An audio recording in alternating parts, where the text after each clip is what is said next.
Hello everyone, இன்னைக்கு நம்ம பார்க்க போறது தொடர் நிகழ்காலத்துல எப்படி வினா வாக்கியங்கள் உருவாக்குறது அப்படிங்கறத பத்தி தான். அதாவது பிரசன்ட் கண்டினியூஸ் டென்ஸ்ல எப்படி கொஸ்டின்ஸ் கிரியேட் பண்றது அப்படிங்கறத பத்தி நம்ம பார்க்க போறோம்.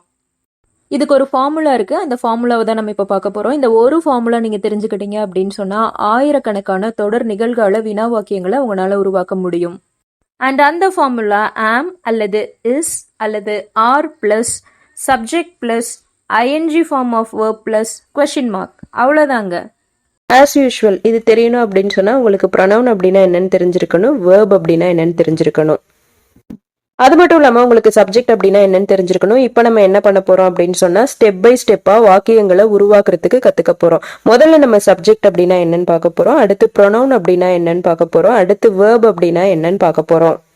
ஆல்ரெடி நம்மளோட சேனல்ல ப்ரொனவுன் அப்படின்னா என்ன, வேர்ப் அப்படின்னா என்ன, சப்ஜெக்ட் அப்படின்னா என்ன அப்படின்னு தெளிவா வீடியோ போட்டிருப்போம். இதை நீங்க பாத்தீங்கன்னா இன்னும் கொஞ்சம் உங்களுக்கு கிளாரிட்டி கிடைக்கும். அதோட லிங்கை நான் டிஸ்கிரிப்ஷன் பாக்ஸ்ல ஷேர் பண்ணிருக்கேன். இப்போ முதல்ல சப்ஜெக்ட் அப்படின்னா என்னன்னு பாத்துடலாம். ஒரு சென்டென்ஸ்ல யாரை பத்தி நம்ம பேசுறோமோ அல்லது யார் ஒருத்தர் ஒரு செயல் பண்றாங்களோ அவங்க தான் சப்ஜெக்ட். உதாரணத்துக்கு ராம் இஸ் ஒர்க்கிங் ஹார்ட், இதுல யார் சப்ஜெக்ட் அப்படின்னு சொன்னா ராம் தான் சப்ஜெக்ட். ராம் கடுமையாக உழைக்கிறார் அப்படிங்கிறதுல யார் சப்ஜெக்ட், ராம் தான் சப்ஜெக்ட். ஏன் அப்படின்னா யார் அந்த இடத்துல உழைக்கிறா, யார் உழைக்கிறாங்கிற செயலை பண்றா, ராம் அப்படிங்கிறவர் தான் அந்த செயல் பண்றதுனால ராம் தான் சப்ஜெக்ட். அதே மாதிரி ஹீ இஸ் ரன்னிங், அவன் ஓடிக்கொண்டிருக்கிறான், இதுல யார் சப்ஜெக்ட், அவன் தான் சப்ஜெக்ட். யார் ஓடுறான், அவன் தான் ஓடுறான். யாரை பத்தி பேசுறோம், அவனை பத்தி தான் பேசுறோம், அதனால அவன் தான் சப்ஜெக்ட். ஸோ ஒரு சென்டென்ஸ்ல யாரை பத்தி நம்ம பேசுறோமோ அல்லது யார் ஒருத்தர் ஒரு செயல் பண்றாங்களோ அவங்க தான் சப்ஜெக்ட். இப்போ சப்ஜெக்ட் அப்படின்னா என்னன்னு உங்களுக்கு தெளிவா புரிஞ்சிருக்கும் நான் நம்புறேன். அடுத்து ப்ரொனவுன் அப்படின்னா என்னன்னு நம்ம பார்க்கலாம். ப்ரொனவுன் அப்படிங்கிறத தமிழ்ல நம்ம பிரதி பெயர் சொல் அப்படின்னு சொல்லுவோம். இந்த ப்ரொனவுனை தான் நம்ம மூணா பிரிச்சிருப்போம். தமிழ்ல நம்ம படிச்சிருப்போம் தன்மை, முன்னிலை, படர்க்கை அப்படின்னு சொல்லிட்டு மூணா பிரிச்சிருப்போம். அப்ப இந்த ப்ரொனவுனை தான் நம்ம first person, second person, third person அப்படின்னு சொல்லிட்டு மூணா பிரிப்போம். ஃபர்ஸ்ட் பர்சன் அப்படிங்கிறது தன்மை, தன்னையும் தன்னை சார்ந்தவர்களையும் குறிப்பது. அப்ப இந்த இடத்துல என்னென்ன வார்த்தைகள் வரும்னா ஐ, வி, நான், நாங்கள் அப்படிங்கிற வார்த்தைகள் வரும். அடுத்து செகண்ட் பர்சன். செகண்ட் பர்சன் அப்படிங்கிறது முன்னிலை, தனக்கு முன்னிற்பவரை குறிப்பது. அப்ப யூ, யுவர்ஸ், நீ, நீங்கள் அப்படிங்கிற வார்த்தைகள் வந்து செகண்ட் பர்சனுக்கு வரும். தேர்ட் பர்சன் அப்படிங்கிறது படர்க்கை, மூன்றாவது நபரை குறிப்பது. அவன், அவள், அது, அவர்கள். ஸோ ஹி, ஷி, இட், தே அப்படிங்கிற வார்த்தைகள் மூன்றாவது நபர், அதாவது தேர்ட் பர்சனுக்கு வரும். இன்னும் தெளிவா நான் உங்களுக்கு இந்த ப்ரொனவுனை எக்ஸ்பிளைன் பண்றேன்.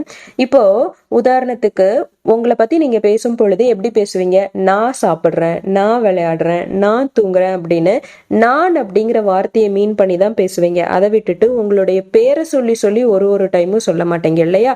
இன்னொரு உதாரணம் சொல்றேன். உதாரணத்துக்கு உங்களுக்கு ராம்னு ஒரு ஃப்ரெண்ட் இருக்காங்கன்னு வச்சுக்கோங்க. Ram is eating, Ram is sleeping, Ram is running அப்படின்னு ஒவ்வொரு டைமும் ராமோட பேரை மீன் பண்ணி நீங்க பேசுவீங்களா, அல்லது அவன் தூங்குறான், அவன் விளையாடுறான், அவன் ஓடுறான் அப்படின்னு சொல்லிட்டு அவன் அப்படிங்கிற வார்த்தையை உபயோகிச்சு நீங்க பேசுவீங்களா? நம்ம எப்படி பேசுவோம், மேக்சிமம் ஒரு தடவை 2 தடவை ஒருத்தரோட பேரை யூஸ் பண்ணுவோம். அதுக்கப்புறம் நம்ம என்ன பண்ணுவோம், அவன், அவள், நான் அப்படின்னு தான் நம்ம பேசுவோம் இல்லையா.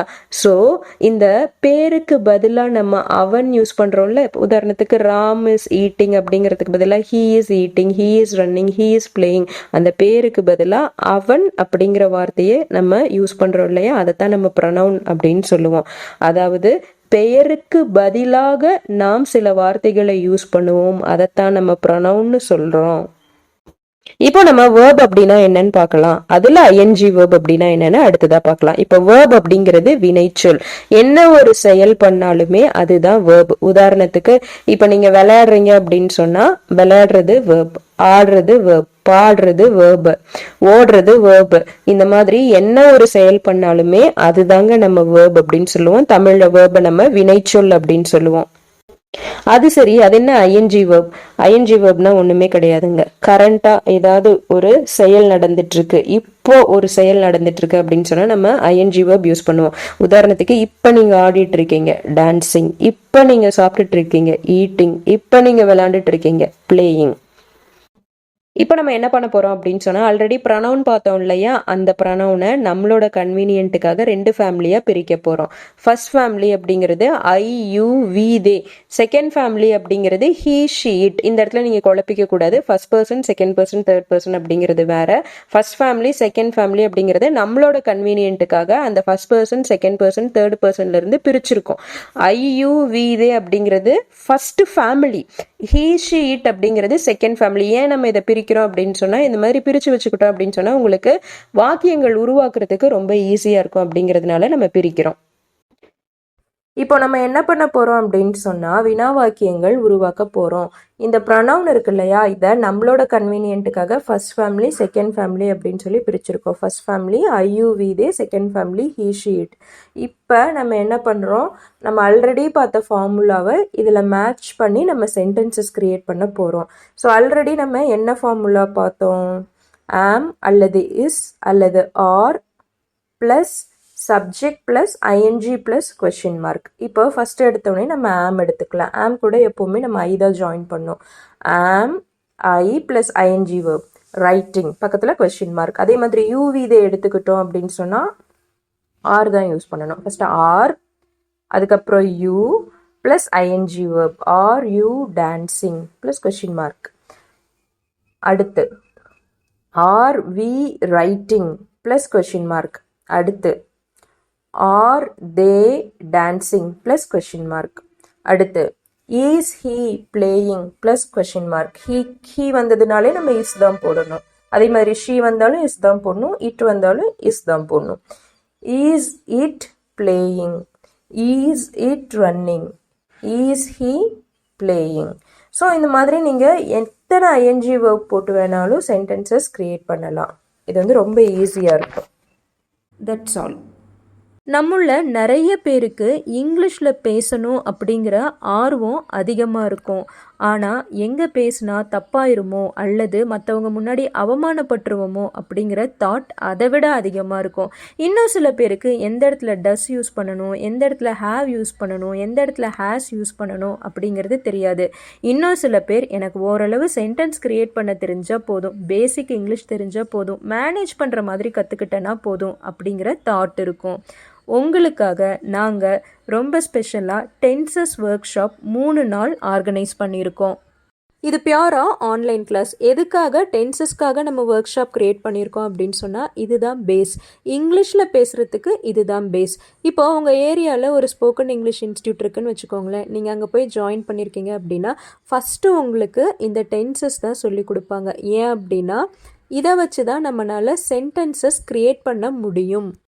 இப்போ ஆஃப்லைன் இன்ஸ்டியூட்லலாம் இதை ஒரு லாங் டேர்ம் ப்ராசஸாக நடத்துவாங்க. நம்ம இங்கே என்ன பண்ண போகிறோம் அப்படின்னா 3 நாள் கிளாஸில் தினம் 1.5 மணி நேரம் ஒவ்வொரு டென்சஸை பற்றி தனித்தனியாக இன்டெப்த்தாக டிஸ்கஸ் பண்ண போகிறோம். உதாரணத்துக்கு இப்போ உங்களுக்கு தினம் காஃபி குடிக்கிற பழக்கம் இருக்குது, இதை இங்கிலீஷில் நீங்கள் சொல்லணும் அப்படின்னா சிம்பிள் ப்ரெசன்ட் டென்ஸ் யூஸ் பண்ணணும். அப்போ அந்த சிம்பிள் ப்ரெசன்ட் டென்ஸ்க்கு ஃபார்முலா என்ன, எப்படி சென்டென்சஸ் க்ரியேட் பண்ணுறது. அதே மாதிரி இப்போ நடக்கிற நிகழ்வை பற்றி நீங்கள் பேசணும் அப்படின்னு சொன்னால் ப்ரெசன்ட் கண்டினியூஸ் டென்ஸ் யூஸ் பண்ணணும்.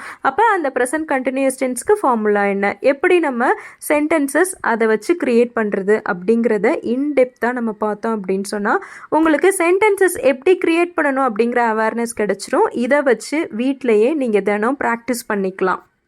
உங்களுக்கு ஜாயின் பண்ணணும் அப்படிங்கிற விருப்பம் இருந்ததுன்னா ஸ்க்ரீனில் கொடுத்துருக்க ஃபோன் நம்பருக்கு ஈவினிங் 5 to 8:30 காண்டாக்ட் பண்ணி ரெஜிஸ்டர் பண்ணிக்கலாம்.